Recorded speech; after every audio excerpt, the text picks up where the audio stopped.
হাম একটি ভাইরাসজনিত সংক্রামক রোগ। এটা অতিমাত্রার সংক্রামক। একটি বাচ্চার যদি হাম হয় তাহলে আশেপাশে ওই বাচ্চার দ্বারা প্রায় 18টি বাচ্চা সংক্রামক হইতে পারে। এই জন্য এই রোগটিকে অনেক সিরিয়াসভাবে দেখা হচ্ছে। এই রোগ হইলে চোখ লাল হয়ে যাবে, হাসি থাকবে, কাশি থাকবে, নাকে পানি থাকবে, আর শরীরে র্যাশ থাকবে, যেটাকে আমরা গ্রামের ভাষায় প্যারা বলি। এই র্যাশটা আসার পরে রোগটা দ্রুত ছড়াইতে পারে। এই জন্য র্যাশ দেখার সাথে সাথে শিশু বিশেষজ্ঞ ডাক্তারের সাথে পরামর্শ করে চিকিৎসা নিতে হবে। যদি বাড়িতে রাখার উপযুক্ত হয় তাহলে বাড়িতে তাকে আলাদা করে রাখতে হবে, যাতে অন্যান্য বাচ্চাদের সংস্পর্শে না আসে। আর ডাক্তার সাহেব যদি পরামর্শ দেয় যে বাচ্চার জটিল প্রবলেম আছে, তাহলে হাসপাতালে ভর্তি করাতে হবে। সারা বাংলাদেশে এটা দ্রুতগতিতে ছড়িয়ে পড়ছে। এই ভাইরাসজনিত রোগটি থেকে মুক্তি পেতে হলে আমাদেরকে একটু সতর্কতা অবলম্বন করতে হবে।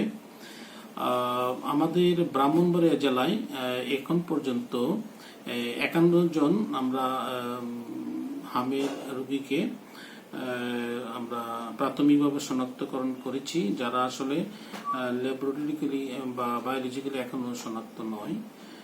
তবে 7 জন পেশেন্ট যারা জেলা সদর হাসপাতালে ভর্তি আছে, তাদের কনফার্ম ডায়াগনোসিস এ পর্যন্ত শনাক্ত হয়েছে। আমাদের গত 24 ঘন্টায় 4 জন নতুন রোগী ডায়াগনোসিস হয়েছে 24 ঘন্টার মধ্যে। আর গত 24 ঘন্টায় আমাদের সদর এবং বিভিন্ন উপজেলাতে আরো 7 জন রোগী আক্রান্ত হয়েছে। তো এক্ষেত্রে আমরা আমাদের প্রস্তুতি হচ্ছে আমরা তাদেরকে যাতে ইমিউনিটিটা বৃদ্ধি করতে পারি, তাদেরকে যেন রোগ প্রতিরোধ ক্ষমতা বৃদ্ধি করতে পারি, এই জন্য ভিটামিন এ ক্যাপসুল আমরা আগামীকাল শুরু করতে চাচ্ছি।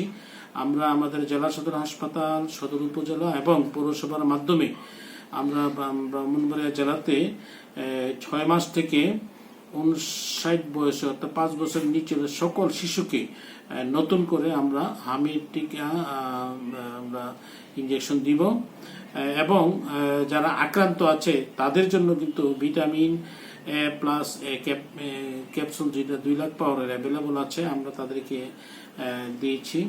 এবং এখন পর্যন্ত আমাদের ব্রাহ্মণবাড়িয়া জেলাতে কিন্তু হামের জন্য কোনো মৃত্যু আমরা এখনো পাই নাই। এখন পর্যন্ত আমরা প্রায় 50,000 ডোজ টিকা আমাদের কাছে অ্যাভেলেবল আছে এবং 1.5 লক্ষ ভিটামিন এ প্লাস ক্যাপসুল যেটা আমাদের হাতে আমরা আছে। আমরা আমাদের জেলা সদর হাসপাতালে আমরা সার্বক্ষণিক বা আমরা প্রতি মাসেই আমরা কিন্তু প্রতিদিন আমরা জেলা সদর হাসপাতালে কিন্তু এই টিকাগুলির পাশাপাশি অন্যান্য টিকাগুলি অ্যাভেলেবল করছি। মাঠ পর্যায়ে কোথাও কোনো গ্যাপ হলে তাদেরকে আমরা ডোজ যাতে শিডিউল বাদ না পড়ে জেলা সদর হাসপাতাল এবং উপজেলা স্থায়ী কেন্দ্রগুলি থেকে আমরা কিন্তু এই 10টা রোগের 7টি ভ্যাকসিন কার্যক্রম আমরা চালিয়ে যাচ্ছি। ব্রাহ্মণবাড়িয়া 3 আসনের মাননীয় সংসদ সদস্য ইঞ্জিনিয়ার খালেদ মাহবুব শ্যামল স্যারের নির্দেশনায় আমরা কিন্তু জেলা সদর হাসপাতালে আমরা একটা আইসোলেশন ওয়ার্ড করেছি, যেটাতে এখন প্রায় 20 জন রোগী ভর্তি আছে।